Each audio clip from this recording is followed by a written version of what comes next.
लेते हैं वो तीरते हैं बेटा। मेरे तो कोई गुरु नहीं महाराज, मैंने ये सब सुना भी नहीं। मैं अपने मन की इच्छा से ठाकुर जी की सेवा करती हूँ और ठाकुर जी की भक्ति करती हूँ, उससे ज्यादा मुझे पता नहीं। अरे बेटा सेवा सब बेकार होगा, तू पहले नाम मंत्र की दीक्षा ले ले। किससे लूं महाराज मंत्र की? बहुत विचलित हो गई आपकी बात सुन के। अब मैं दीक्षा नहीं लूंगी जब तक मेरी सेवा बेकार। ये सोच मुझे बड़ा ही उत्पीड़न दे रहा है। मुझे कैसे भी कृपा करके आप ही दीक्षा दे दीजिए, आप ही मेरे गुरु बन जाइए। यही तो चाहता था चोर, चाहता तो यही था कि कैसे ही ये फंस जाए अपने बस में। तुरंत बोला बेटा ऐसे दीक्षा दिया जाता है?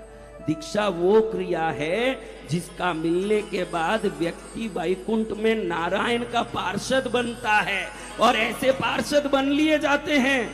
इसके लिए जंगल में जाना पड़ता है, एकांत की जरूरी होती है, आसपास में कोई ना हो, वातावरण निशब्द हो, कोई भी व्यक्ति का वहां आना जाना ना हो, बिल्कुल जनशून्य जंगल हो, वहां ज्ञान दिया जाता है मंत्र नाम का।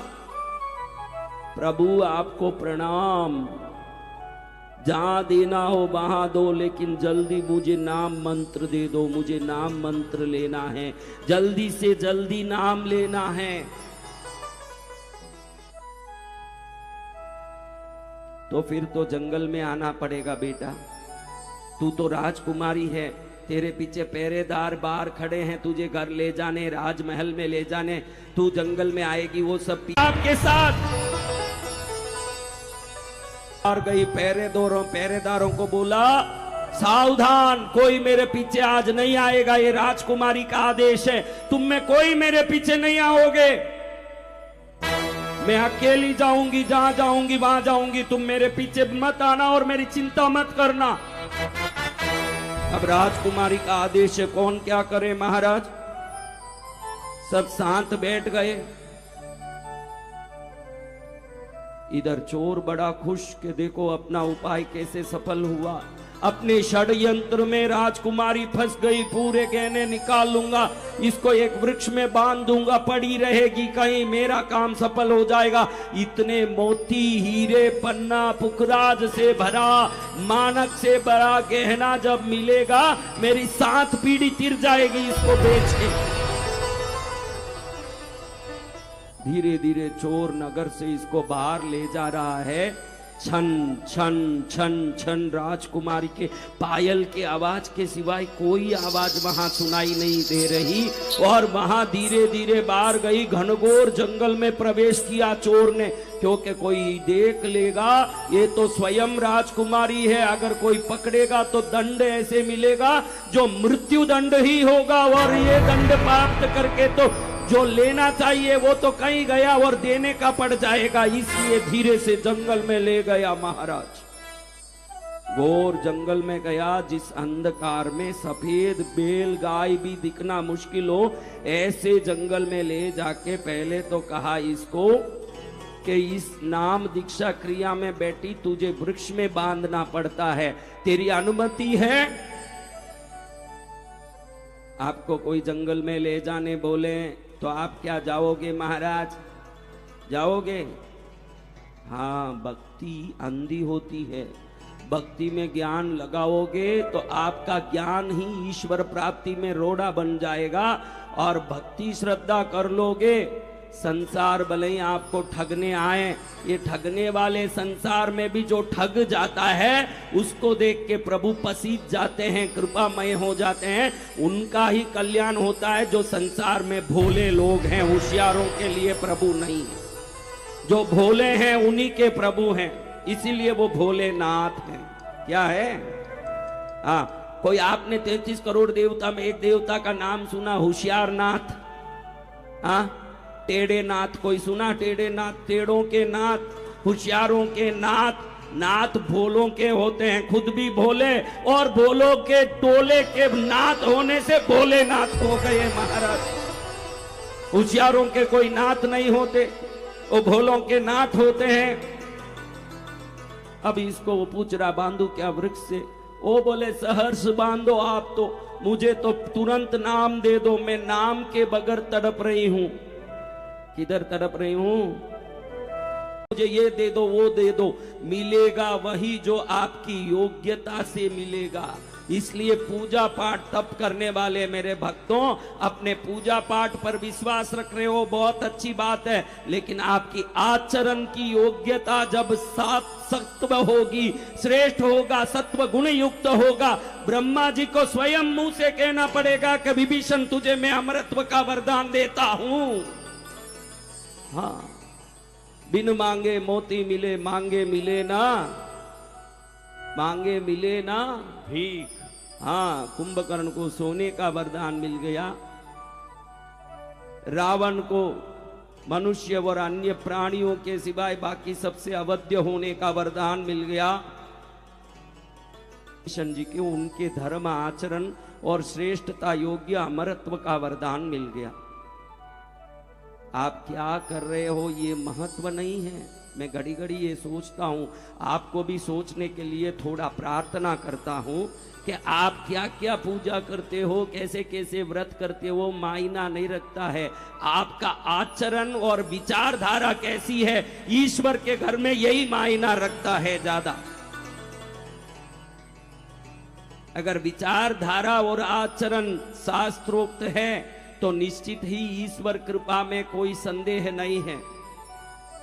और दुनिया भर की उग्र तपस्या करने वाले व्रतधारी हो, लेकिन तामसी आचरण है, तो फिर परमात्मा की कृपा से वंचित होना पड़ेगा। ये निश्चित ही रावण और विभीषण के वरदान के अंतर में हमको समझ आता है। अब रावण बड़ा ही उग्र बल प्राप्त करके, वरदान प्राप्त करके और खुश हो गया। सबसे पहले उसने सोचा कि मेरी माँ ने मुझे ताना दिया कि देख तेरे भाई कुबेर को लंका में कितना समृद्धिशाली है, कितना वैभवशाली है, और तू यूं जंगल में भटक रहा है। उसी ताने से तो मैं तपस्या करके वरदान प्राप्त किया। सबसे पहले मेरे भाई को मैं मजा चखाऊंगा। सबसे पहले रावण ने लंका पर चढ़ाई की, जाकर के विभीषण को दूर भगा के उधर कुबेरपुरी में प्रवेश करके उसको इतना प्रताड़ित किया, इतना प्रताड़ित किया, विवश होकर के कुबेर को लंका छोड़ना पड़ा। इतना प्रताड़ित किया अपने भाई को, इतना परेशान किया कि कुबेर को अलकापुरी बसानी पड़ी और वह अलकापुरी में जाके निवास करने लगे और लंका का राजा बने रावण। और जगह जगह जाके परेशान करे। ऐसा घटना हुआ कि इसी अयोध्या में लंकापुरी के अधिष्ठातृ बने हुए रावण ने अपनी भयंकर उत्कृष्ट आसुरी बल के कारण बहुत बड़ी पीड़ा उठाते हुए यहाँ के राजा दशरथ के पूर्वज अनरण्य राजा पर आक्रमण किया। इतने भयंकर उत्पीड़न की अयोध्या में कि अनरण्य राजा का वध किया।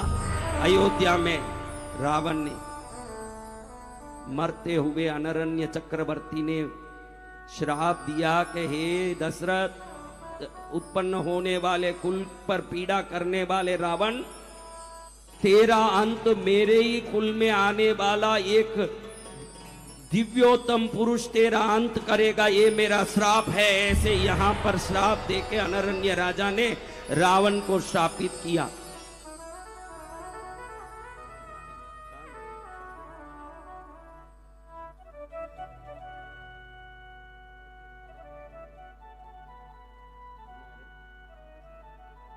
जय जय गुरुदेव।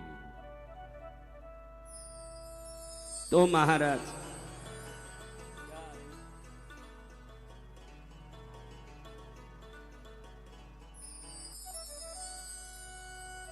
जगह जगह रावण परेशान करने लगा लोगों को, लेकिन कुछ जगह रावण की भी बल चली नहीं, ऐसी जगह भी कुछ थी। एक तो रावण ने सोचा कि मैं सबको प्रताड़ित करूंगा। बाली पर चढ़ाई करने के लिए गया। उस समय बाली का नियम था कि चारों दिशा के समुद्र तट पर संध्योपासना करना। दक्षिण, पूर्व, पश्चिम और उत्तर चारों दिशा के तट पर समुद्र में संध्योपासना करके ही बाली अपने घर में संध्या के नित्य कर्म में लगते थे।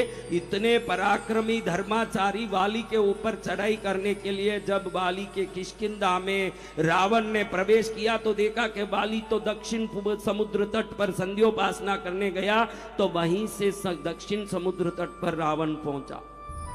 अब रावण ने सोचा कि मैं धीरे से जाके बाली को दबोचूंगा तो बाली को मालूम भी नहीं पड़ेगा, मैं आक्रमण कर लूंगा। ये आहट बाली को सुनाई दे दिया। संध्योपासना करते करते ही बाली ने रावण को ऐसे पकड़ के अपने खांक में दबोच लिया। रावण खूब छुड़ाने की कोशिश की, लेकिन बाली के बल के सामने ठस के मस नहीं हो पाए और दक्षिण समुद्र तट पर संध्योपासना करने वाले बाली ने रावण को अपने खांक में दबोचे हुए ही पूर्व तट पर, पश्चिम तट पर, उत्तर तट पर जाके संध्योपासना की, खांक में ही रावण को रखते हुए। इतना बली रावण का बल देखते हुए जब चारों दिशाओं में, चारों समुद्र तट पर संध्योपासना पूर्ण करके बाली ने जब रावण को नीचे छोड़ा, रावण पसीना पसीना हो गया था।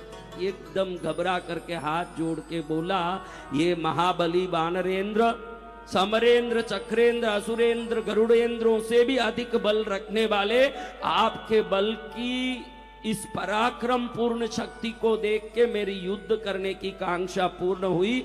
मैं अग्नि की साक्षी से आपको मित्र बनाने की इच्छा रखता हूं। उसी समय बाली ने वहां अग्नि जलाई, अग्नि साक्षी से दोनों मित्र बने। मुंह में उंगली दबाते हुए रावण ने बाली के बल को देखते हुए स्वयं लज्जित होके बाली को मित्र बनाया। कई जगह रावण के ऐसे सामर्थ्य और शक्ति चली भी नहीं। एक तो यहीं मध्य प्रदेश में महेश्वर आज गांव कहा जाता है, जो माहिष्मती नगरी। कोई मध्य प्रदेश के महेश्वर गए हो तो जहां सहस्त्रबाहु कार्तवीर्यार्जुन का आज भी स्थान है। सहस्त्रबाहु के साथ युद्ध के लिए गए हुए रावण को सहस्त्रबाहु ने बंदी बना लिया। ऐसे कुछ जगह में रावण से भी उच्च कोटि के बलवीर मिले, लेकिन रावण अपने पुत्र मेघनाद को लेके इंद्र पर चढ़ाई किया और इंद्र पर पराक्रमी चढ़ाई करते समय मेघनाद ने इंद्र को बंदी बना लिया और बंदी बना के लंका ले आए। उस समय ब्रह्मा आके निवेदन करके कई प्रकार के वरदान दे के मेघनाद से इंद्र को छुड़ाया, लेकिन इंद्र को जीतने के कारण मेघनाद का इंद्रजीत नाम पड़ा। ऐसे रावण की आतताई शक्तियों से परितृप्त देवता इंद्र, वायु, कुबेर, वरुण आदि देवता बड़े परेशान होने लगे। सब बड़े ही दुखी होने लगे, बड़े संतप्त होने लगे। और इन सब का दुख इतना भयंकर रहा कि क्या करें क्या नहीं, ये परिताप सताने लगा। देखो, यदा यदा ही धर्मस्य ग्लानिर्भवति भारत, कहते हैं ना, जब जब अधर्म का बहुत बोलबाला होता है तब प्रभु का प्राकट्य होता है। आपके जीवन में ये सरलता से दिखने में आता है। जब आपके घर में दुख ज्यादा होती है तो भक्ति बढ़ती है कि नहीं, आप ही बताओ। हाँ, अगर दुख के कारण भक्ति बढ़ती है, दुख के कारण पूजा श्रद्धा बढ़ती है, तो ये दुख शुभ दुख है क्या अशुभ दुख है? बोलिए। ऐसा दुख 100 बार मंजूर है जिस दुख के कारण भगवान का नाम मुंह से निकलता हो। यही दुख शुभ दुख है। तो ऐसे भगवान राम की राज्याभिषेक की ओर आगे बढ़ने के पहले रावण ने कितना आतंक किया, जिससे नारायण को मजबूर होकर धरती पर आना पड़ा। इसके पहले नारद जी का श्राप कैसे रहा और विभिन्न प्रकार के कारण कैसे बने, जय विजय पर कैसे सनत सनंदन आदि ऋषियों की श्राप लगी, जिससे उनको रावण और कुंभकर्ण के रूप में प्रकट होना पड़ा। इन